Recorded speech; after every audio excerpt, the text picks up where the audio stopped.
안녕하세요. 부산하나교회 성도 여러분, 최원호 목사입니다. 오늘 드디어 출애굽기 10장의 말씀 같이 보게 됩니다. 지금까지 출애굽기를 쭉 같이 보면서 어떤 새로운 출애굽기의 방향성, 각도를 발견하셨는지 모르겠네요. 또한 하나님의 이 새로운 면모도 풍성하게 더 알아가시면서 누리시기를 간절히 축복합니다. 동일한 맥락에서 오늘 출애굽기 10장의 말씀도 같이 보도록 하겠습니다.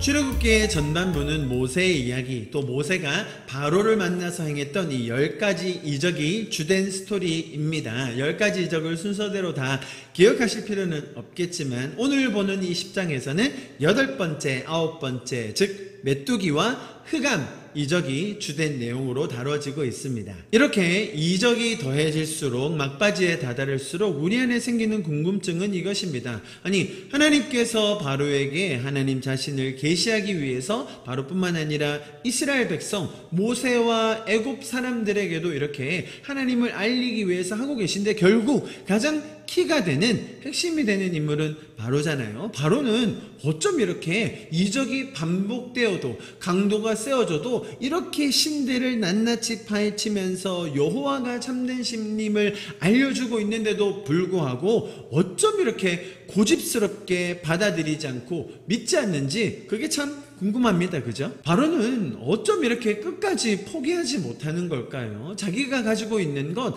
자기가 누리고 있는 것들을 왜 버리지 못하고 하나님을 믿지 못하는 것일까요? 사실 바로의 지금 이 상태가 세상의 모든 사람들의 동일한 상황이라고 저희가 이해하면 좋을 것 같습니다. 여러분, 하나님이 가장 세니까, 하나님이 가장 위대하시니까 너희들 말이야, 가지고 있는 것, 손에 쥐고 있는 것 다 내려놓고 포기하고 항복하고 하나님 앞에 나와라 라고 이야기하고 계시지 않거든요. 하나님이 왜 더 좋으신지, 하나님이 왜 참된 신이신지, 하나님의 방법이 왜 진리인지를 하나님은 하나씩 마치 양파 껍질 까듯이 가르쳐주고 계세요. 그런데 사람들이 왜 하나님을 더 믿지 못하느냐? 그 이유는 다름이 아니라 자기가 지금 가지고 있는 이것이 더 좋아 보이거든요. 더 쓸만해 보이거든요. 자기가 지금 붙들고 있는 게, 아니, 거기서 말하는 하나님보다 더 신뢰할 만한 것 같거든요. 그러니까 사실은 하나님을 믿지 않고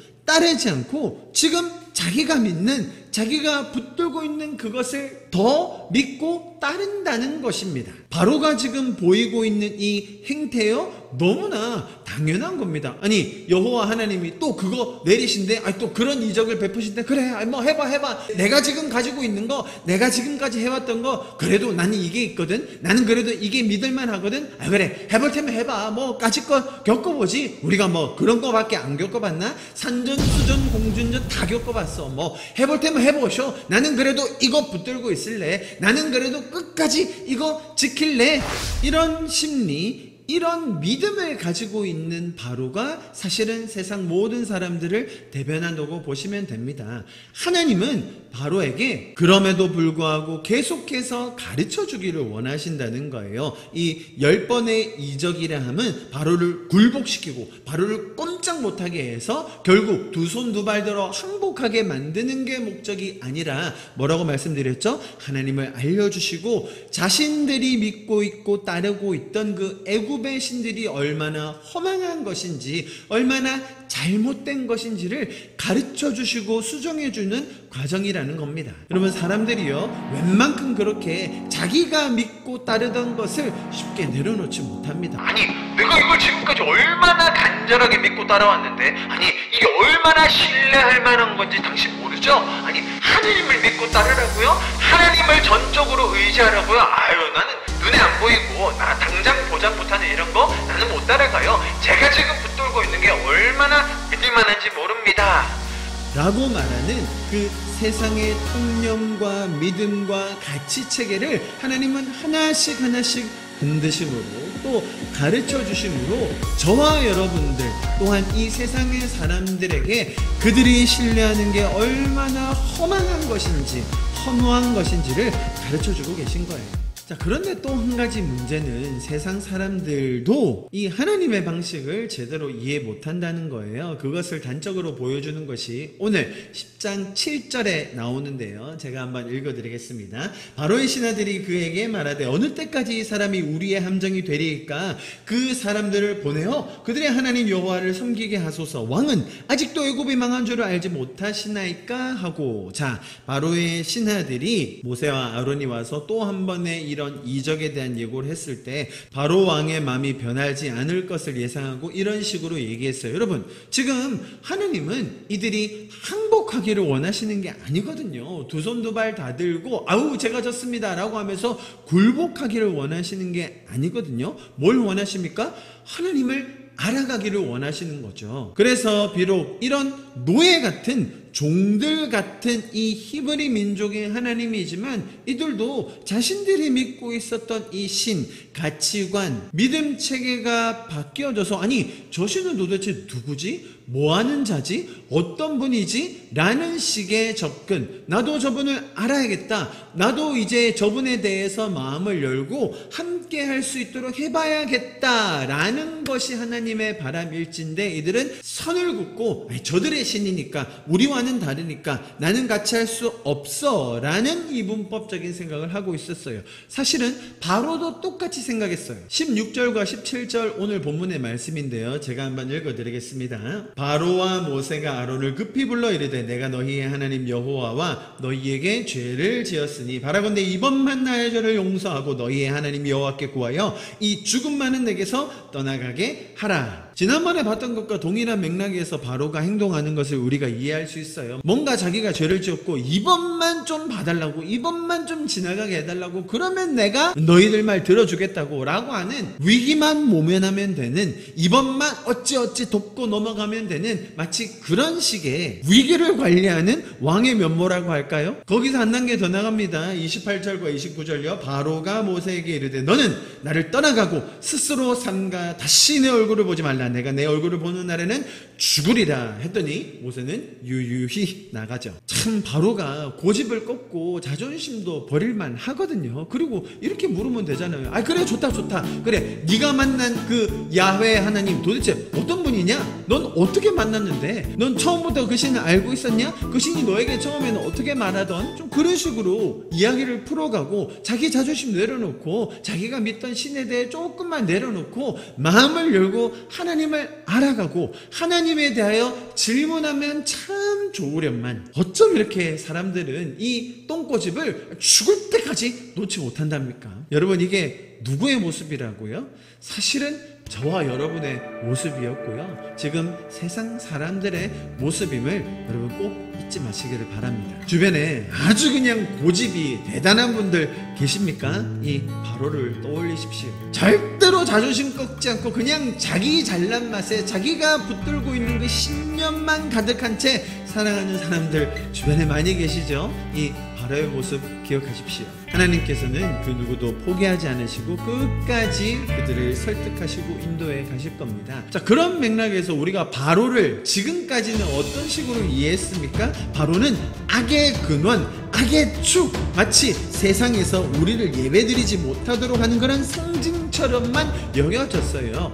일면 맞는 부분도 있긴 합니다만 사실은 이 바로의 모습에서 세상의 사람들과 또 저와 여러분의 과거의 모습, 우리가 아직 남아있는 죄적인 모습들을 더 많이 보게 되는 건 아닌가 모르겠습니다. 오히려 이런 모습으로 바로를 그려보면 어떨까요? 좀 철부지 같고 아우 고집세고 말도 안 듣는 그런 바로의 모습 말입니다. 자, 이런 바로가 모세가 하나님을 예배하러 나간다고 했을 때 하지 말라고 했던 아주 구체적인 세 가지가 유명한 말로 남아있는데요. 그 첫 번째가 뭐냐면 예배를 드리러 가긴 가되 너무 멀리는 가지 말라는 거였어요. 그게 어디 나와 있었냐면 8장 28절에 나와 있었는데요. 보면 바로가 이르되 내가 너희를 보내리니 너희가 너희 하나님 여호와께 광야에서 제사를 드릴 것이나 너무 멀리까지는 가지 말라 이렇게 돼 있거든요. 있거든요. 그리고 오늘 10장에서는 두 가지가 더 나옵니다. 첫 번째가 뭐였습니까? 아이들은 데리고 가지 말라는 것이었죠. 그리고 마지막으로 소유물, 자기가 가지고 있는 그런 가축들은 데리고 가지 말라. 이런 세 가지 조건을 달면서 계속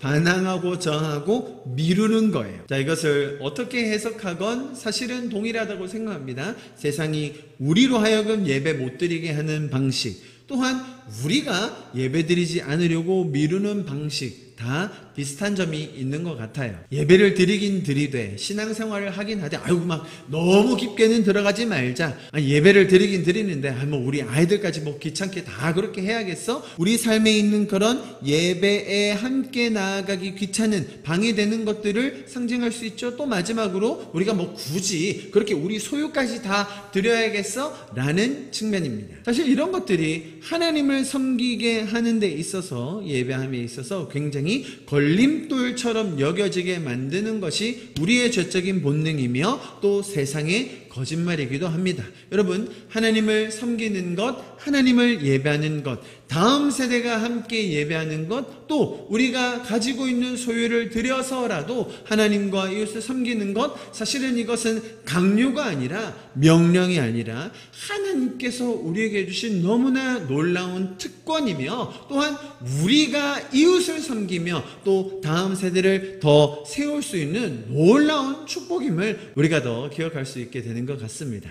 자, 오늘 10장에서 마지막으로 다루고 싶은 부분이 있는데요. 먼저 1절의 말씀을 같이 한번 읽어볼게요. 여호와께서 모세에게 이르시되 바로에게로 들어가라. 내가 그의 마음과 그의 신하들의 마음을 완강하게 함은 나의 표징들을 그들 중에 보이기 위함이며. 자, 출애굽기에서 하나님께서 바로의 마음을 완강하게, 완악하게, 강팍하게 하셨다라는 표현이 더러 나오지 않습니까? 특별히 오늘 10장에서 그런 표현이 굉장히 반복적으로 많이 나오는 것 같습니다. 많은 분들이 하나님이 왜 바로의 마음을 굳이, 바로는 막 놓아주려고 하는데 풀어주려고 하는데 하나님이 왜 이렇게 강팍하게 하셨나?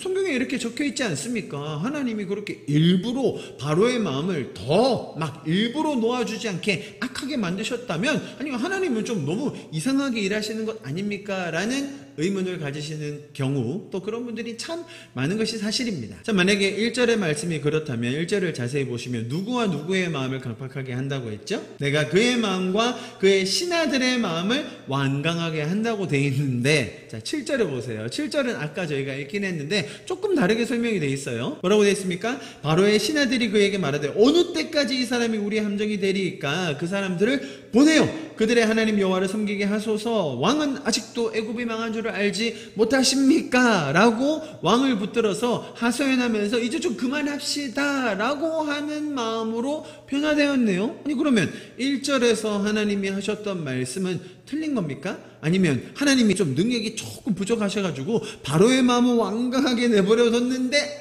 신하들의 마음은 그냥 좀 풀릴 수 있도록, 정상적으로 사고할 수 있도록 내버려두신 겁니까? 미처 손을 쓰시지 못한 건가요? 자, 여러분, 이렇게 우리가 성경의 아주 디테일까지 보게 되면 하나님이 왜 이렇게 표현하셨나까지도 이해할 수 있게 되는데요. 사실 하나님께서 바로의 마음을 완강하게 하셨다는 이 말은 바로의 죄적인 마음 그대로 내버려 두셨다라는 것이 사실 더 정확한 이해일 것입니다. 지금 이 출애굽기의 모든 과정은 하나님이 인도하고 계십니다. 그렇죠? 모세가 이해할 수 있도록, 모세가 더 잘 이 상황에 대해서 파악할 수 있도록 하나님이 하나씩 설명해 주시는 과정이에요. 그러니 모세의 마음에는 더 확신이 들고 있죠. 자, 그런 것처럼 하나님은 당신이 일하시는 그 주체적인 면모를 모세에게 더 설명해 주시기 위해서 당신이 일하시고 계심을 부각하여 설명하는 거라는 겁니다. 그래서 이것이 언어적인 표현으로, 주체적인 관점으로 하나님이 바로의 마음을 완강하게 그냥 그대로 내버려 두셨다, 그런 것으로 우리가 이해하면 돼요. 예를 들면 어떤 식의 표현이 있냐면, 학교에서 학생이 잘못했을 때 부모님이 불려옵니다. 자, 그러면 부모님이 그 선생님에게 뭐라고 얘기합니까? 이 녀석 그냥 매를 대서라도 아주 그냥 똑바로 만들어주세요. 얘가 다 잘못한 거예요 라고 말합니까? 아니면 선생님, 제가 잘못했습니다. 제가 못난 부모입니다. 이 아이의 잘못이 아니라 제가 잘못 교육한 탓이니 오히려 저를 나무라 주시고 오히려 비난은 제가 달게 받겠습니다. 이 자녀는 국률한 마음으로 선생님 제발 용서해 주십시오 라고 말하는 부모님의 모습 우리 많이 봤잖아요. 여러분 문자 그대로 표현 그대로 보면 이 어머님의 말씀은 완전히 팩트가 아닌 틀린 말이죠. 아니 부모님이 뭘 잘못했습니까? 지금 이 상황에서는 자녀가 잘못한 것이잖아요. 그런데 부모가 그 책임을 통감하고 그 책임을 자신에게 전가시키면서 마치 내가 잘못한 것처럼 내가 이 모든 일을 계획한 것처럼 그렇게 말하고 있다는 거예요. 여러분 하나님은요 이 모든 상황을 본인이 이끌고 가시면서 마치 자신이 계획한 것처럼 마치 자기 자신에게 모든 덤탱이를 쓰시면서 동시에 이들은 배워가는 과정인 것처럼 설명해 주시는 그 표현의 양식이라는 거예요. 성경은 너무나도 다양하고 다채롭고 풍성한 표현들로 우리에게 설명해 주고 계신 것을 우리가 기억하면 이해할 수가 있을 것 같아요. 너무나도 고집스러운 그 바로의 모습과 또 우리가 세상이 예배하지 못하게 하는 그런 방식들 또한 하나님께서 표현하시는 것들을 통하여 우리 출애굽기 10장의 내용 잘 정리할 수 있었습니다. 여러분 이번 한 주도 하나님께서 인도하시는 하나님께서 주도적으로 이끌어 가시는 그 은혜의 여정에 우리 고집 부리지 말고요. 너무 자존심 세우지 말고요. 잘 주님과 함께 동행하며 따라가는 한 주가 될 수 있기를 간절히 축복합니다. 여러분 건강하시고요. 다음 주에 출애굽기 11장의 말씀으로 같이 뵙도록 하겠습니다. 감사합니다.